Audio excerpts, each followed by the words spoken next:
Hello there. Agriculture Minister and MP for Camborne and Redruth, George Eustice, has resigned from government over the PM's decision to allow a Brexit delaying vote.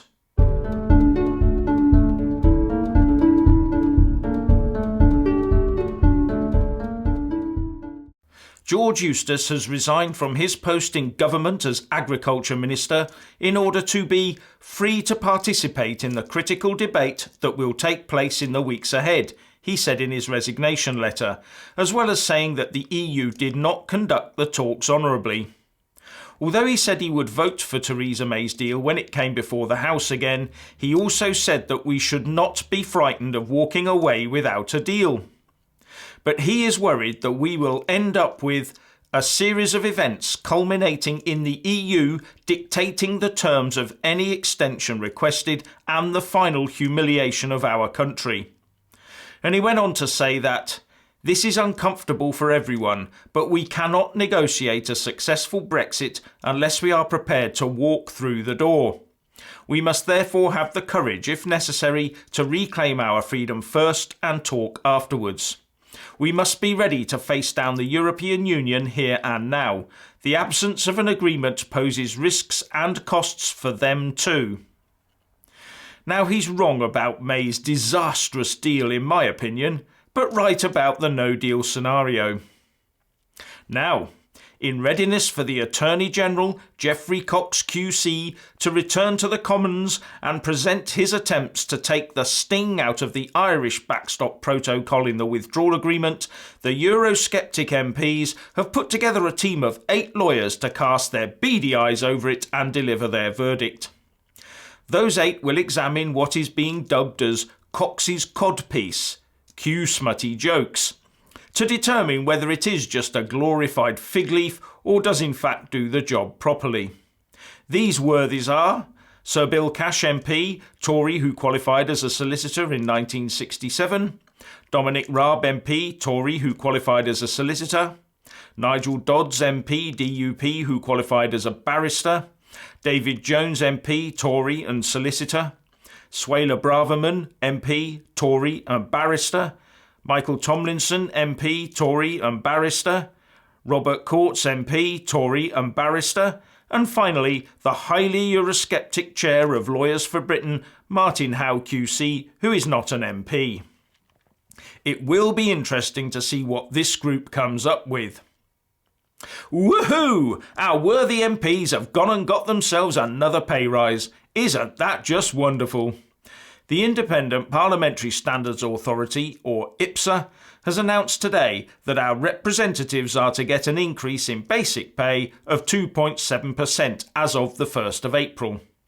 This is a rise of £2,089 a year and takes MPs' annual remuneration to £79,468. And yet, just 2 days before that, they could well be giving us rock-solid proof that they are not up to delivering what they promised they would do, when they've either voted to keep us in the EU for years or signed up to Theresa May's Make the UK a Permanent Colony of the EU withdrawal agreement, or even just reverse Brexit altogether. Well, I bet they get their pay award in full, while public servants may have parts of theirs withheld. But back to MPs. The putting together of 7 Tory MPs who are solicitors and barristers to check out Cox's codpiece got me thinking. How many lawyers are there in the country? What proportion of the workforce are they? And how does that compare to the House of Commons of 650 MPs? Firstly, the ONS says that there are 32.6 million people in work in the UK. Of those, about 157,000 are solicitors and about 17,000 are barristers, according to relevant professional bodies. That means solicitors and barristers make up about 0.5% of the entire working population. So you can see where we're going here. But according to a House of Commons briefing paper on the social background of MPs from 1979 to 2017, at the last general election, the Tories alone provided 38 MPs with a background in the legal profession. That's 6% of all MPs and 12% of Tory MPs. The legal profession provided the four biggest parties of the Conservatives, Labour, the SNP and the Lib Dems with just a tad over 10% of all MPs in the House. But when you go down all those useful jobs of farmers, armed forces, the NHS, etc., you come out with pitiful numbers.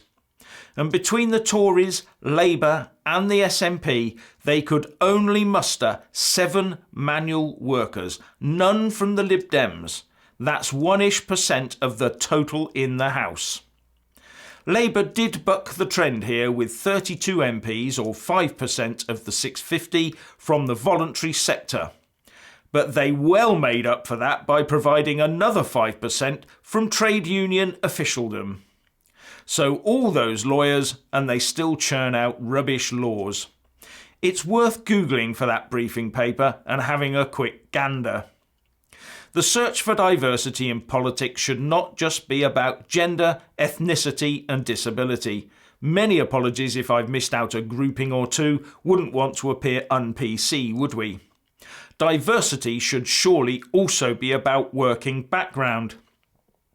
And people wonder why the politicians that the officials in the major parties choose for you to elect from are so out of touch with ordinary voters. So please let us all know what you think by leaving a comment below, and thank you for watching. Please do like and share this video, and also subscribe to my channel. And when subscribing, please do remember to press on the little bell next to the subscribe button. That way you'll get an alert every single time I put up a new video. Thank you very much for watching.